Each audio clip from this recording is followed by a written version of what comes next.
चर्चाओं में बनी रहने वाली लोनी रोड टिम्बर मार्केट की अगर हम बात करें तो इस बार भी चर्चा का विषय बना हुआ है कि बनी बनाई सड़कों पर काम चल रहा है।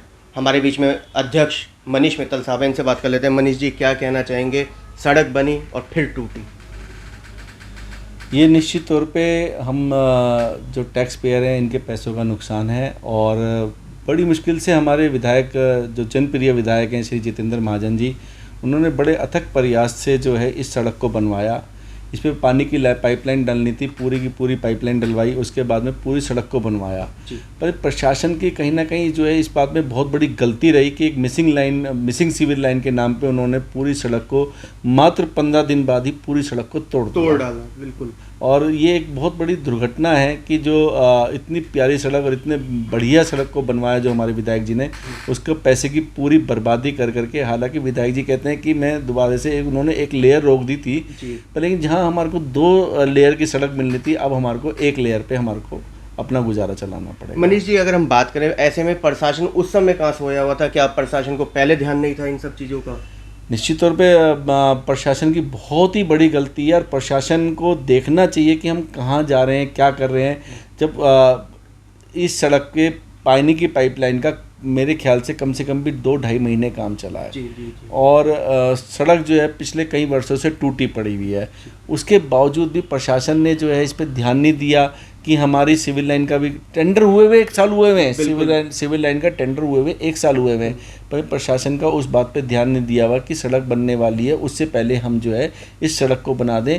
उन्होंने सड़क बनने के बाद सड़क को तोड़ दिया। मनीष जी, ऐसे में बात करें, आप लोग व्यापारी हैं, सैकड़ों की संख्या में यहाँ दुकानदार हैं और एशिया की नंबर 1 मार्केट टिम्बर मार्केट कही जाती है और काम तो बिल्कुल ठप हुआ पड़ा हुआ है। अभी देखिए बाजार में जो है इस टाइम उत्साह का माहौल क्योंकि होता है, क्योंकि अब इस टाइम त्यौहार आ रहे हैं। जी, त्योहार और अनेकों घर के जो मुहूर्त होते हैं इसमें नवरात्रों के उपलक्ष्य में, दिवाली से पहले बहुत लोग अपने घरों का मुहूर्त करते हैं, तो हम लोगों का सीजन का टाइम होता है बिल्डिंग मटेरियल वालों का।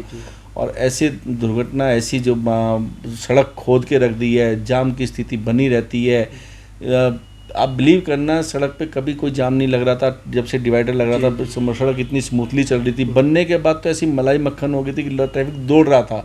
हमें लगा कि हमें इस चीज़ से निजात मिल जाएगी, पर लेकिन इस सड़क को खोदने की वजह से दोबारा से जाम की स्थिति पैदा हो गई और जो है हमारे को एक अवरुद्ध हो गया। जो त्यौहार आ रहे हैं उसके अंदर में हमारे कस्टमर जो है यहाँ तक आने को मना करता है। मनीष जी, अगर हम बात करें स्ट्रीट लाइटों की, तो वो भी लगभग कुछ जलती हैं, कुछ खराब पड़ी हैं। अभी इसमें हम क्या है, निश्चित तौर पे हम जो है समय अनुसार जो है एक ऑनलाइन कंप्लेंट डालते रहते हैं, फ़ोटो खींच करके। उसमें कुछ ठीक हो जाती हैं, कुछ गलत हो जाती हैं। अब इसका बार बार तो हम इन चीज़ों को नहीं ध्यान दे सकते। मैं इसका कह सकता हूँ कि जब से कुछ ये प्रक्रिया काउंसलर वाली ख़त्म हुई है, काउंसलर हमारे बीच से नहीं रहे हैं, अब जो है क्या नाम सरकारी तंत्र काम कर रहा है, तो सरकारी तंत्र के वजह से ही कुछ नुकसान हम लोगों को झेलने पड़ रहे हैं, क्योंकि हमारी आवाज़ डायरेक्ट सुनने वाला कोई बचा ही नहीं है। अब सरकारी तंत्र पे कहाँ तक जाएं? अगर आप आज किसी अफसर से मिलने जाते हैं तो आज जो है उसको मिलने के लिए एक अप्रोच जैसा माहौल है ना, उसको मिलने के लिए हम लोगों को वेट करना पड़ता है, अपॉइंटमेंट लेनी पड़ती है।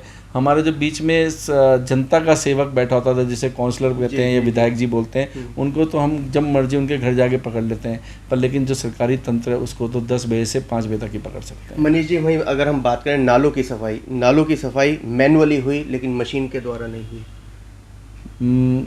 आप तो सफाई कह रहे हैं, मैं तो कह रहा हूँ सफाई हुई ही नहीं है। सफाई हुई कहाँ है?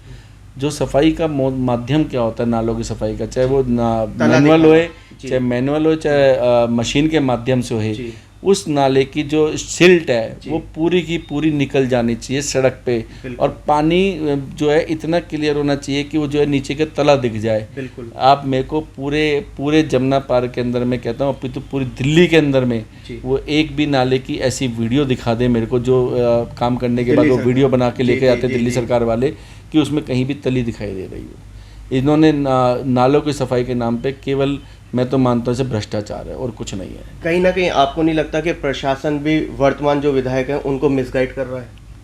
हाँ, निश्चित तौर पे हमारे जो विधायक जी हैं वो तो मैं बहुत जनप्रिय विधायक हैं हमारे, और बहुत हमारे लिए बहुत काम करते हैं, एक आवाज़ पे खड़े रहते हैं। परंतु क्या करें कि वो भी कितना ध्यान रखें, प्रशासन ही काम नहीं करेगा तो उसमें विधायक जी क्या करेंगे।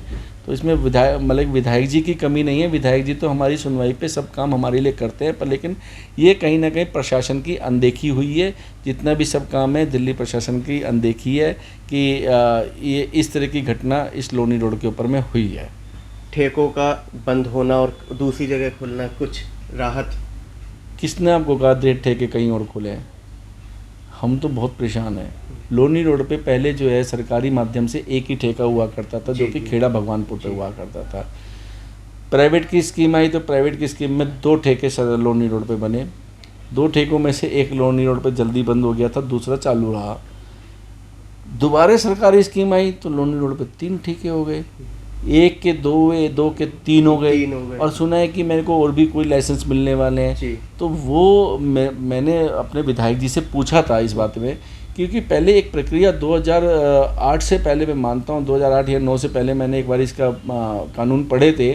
तो उसके अंदर में ठेके जो क्षेत्र में ठेका खुलता था उसमें विधायक की परमिशन लगती थी या RWA का लेटर लगता था, NOC लगती थी कि हमारे को कोई ऑब्जेक्शन नहीं है यहाँ पे ठेका खोलने में, है ना। अब वो मेरे ख्याल से प्रावधान ही ख़त्म कर दिया गया है।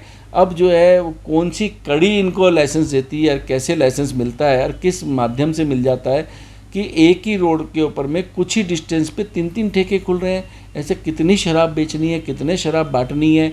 आप ये देखिएगा, जो शराब की दुकान होती है उसके बगल वाली दुकान जो है वो आधे रेट पे है ना। उस आदमी के दिल से पूछिए कि जब आप शराब की दुकान का लाइसेंस देते हैं तो उसके आस पड़ोस वाले, अभी हमारे लोनी रोड पे एक शराब की दुकान खुली है।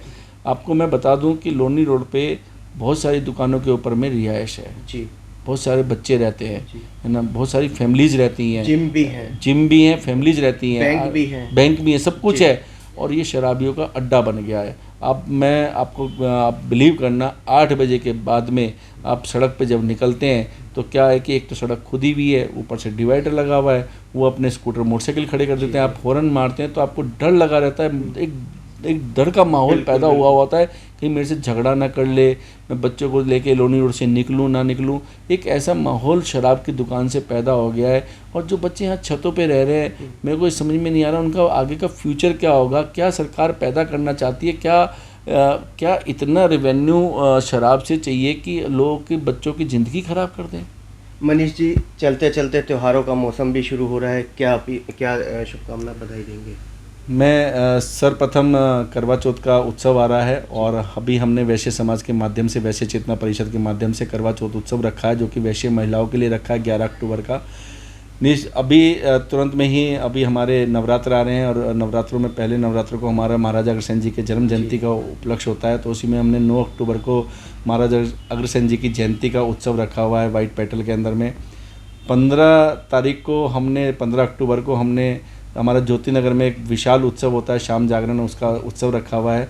और मैं सभी तमाम देशवासियों को और अपने क्षेत्रवासियों को और अपने मार्केट को नवरात्रों की बधाई देता हूँ, साथ साथ दिवाली की बधाई देता हूँ और तमाम आने वाले जितने भी त्यौहार हैं सबकी मैं बधाई देता हूँ। तो ये थे हमारे बीच में मनीष मित्तल साहब, जो कि अध्यक्ष हैं Loni road timber market association के। पूरी आप बीती बता दी है कि लोनी रोड टिम्बर मार्केट इस समय किस हालातों से गुजर रही है। प्रशासन गुमराह कर रहा है नेताजी को। ठेकों की बात करें, पहले एक हुआ करता था, अब 3-3 ठेके हो गए हैं। हालत बद से बदतर है।